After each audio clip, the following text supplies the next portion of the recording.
النهاردة هنعمل مع بعض كيكة اقتصادية جدا، من غير بيض ولا حليب ولا اي حاجة من دي خالص. كل حاجة متوفرة في البيت، والكيك طالع معانا هش مرتفع زي ما انتوا شايفين، بجد كده روعة. والاهم كمان ان هي طعمها حلو جدا، هيعجبكم ان شاء الله.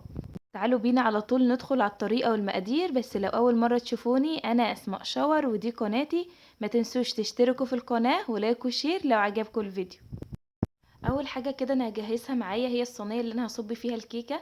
باخد كده معلقه من الزيت وابدا كده ادهن الصينيه زي ما انتوا شايفين كده كلها بالشكل ده. بعد كده هجيب معلقه من الدقيق واحطها في الصينيه، وابدا اوزع الدقيق كله كده جوه الصينيه لحد الصينيه ما تتغلف معايا بالدقيق. بعد ما هغلفها زي ما انتوا شايفين كده بالدقيق، اي دقيق معايا زياده هبدا كده اتخلص منه وانزله من الصينيه خالص.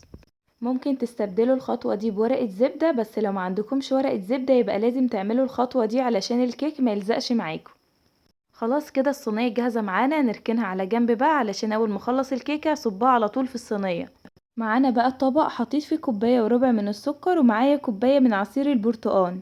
لو ما عندكيش عصير برتقال يبقى هتجيبي كيس من الفروتي اللي انتوا شايفينه ده، وهتاخدي منه معلقة صغيرة كده مليانة على كوباية مية وتدوبيهم مع بعض، ويبقى جاهز كده بديل عصير البرتقال. هحط عليهم كمان نص كوباية من الزيت، معلقة كبيرة من الخل، ومعلقة كبيرة كده من بشر البرتقال. بشر البرتقال بيدي نكهة وريحة حلوة جدا. هنا انا مش هستخدم فانيليا، حابين تستخدموا فانيليا براحتكم جدا، بس هنا مفيش بيض فانا مش محتاجة ان انا احط فانيليا. وطبعا عندي هنا بشر البرتقال هيديني ريحة وطعم حلو جدا، فانا استغنيت خالص عن الفانيليا. هقلب الخليط بتاعي كله كويس جدا لحد ما اتاكد كده ان السكر داب معايا. بعد كده هنزل معايا هنا بكوبايتين ونص من الدقيق، وعليهم كمان كيس من البيكنج باودر.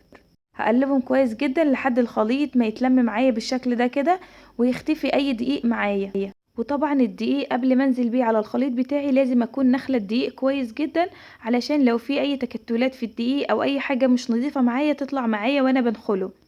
هتلاحظوا هنا كده ان قوام الكيكه تقيل جدا. هكون مجهزه معايا نص كوبايه من الميه المغليه، وهنزل بيها كده على الكيكه على طول وابدا اقلب كده. الميه المغليه بتخلي معانا الكيك تحفه جدا، بيدي للكيك هشاشه كده، وكمان بتبقى معانا عامله زي النايتي بالظبط. خلاص هنا كده ده القوام المظبوط معانا. هفضي بقى كده الكيكه معايا في قلب الصينيه. قبل ما ادخل الكيكه الفرن لازم اكون مسخنه الفرن قبلها بحوالي 5 دقايق.